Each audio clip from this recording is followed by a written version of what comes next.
Sebelum sampai rumah tu, adik saya yang kerja gerobeng tu dia call.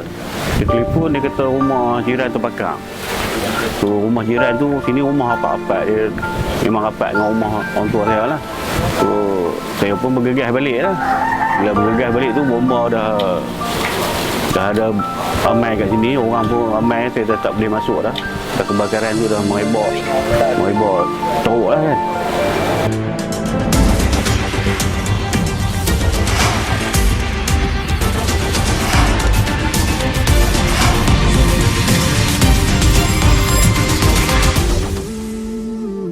Di sana. Sambak air tu ya. Orang asli yang tak WhatsApp.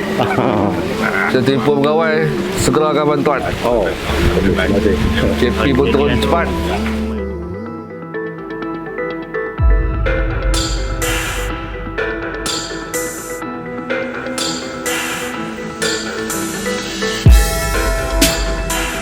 Bantuan memang segera hari yang sama lah. Ada wakil dari KM datang sini. Hari itu pun kelang kabut kan, tapi ada wakil KM datang lah. Kemudian dengan satuan layan, fungsi, Datuk KP, KM pun ada datang. Beban Bang Azali. Terima kasih. Salam kat mak dah ya. Ya, Yang penting tak ada kehilangan nyawa, tak ada siapa cedera lah.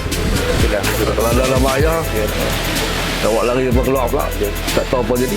Alhamdulillah ada hikmah. baik. Terima kasih.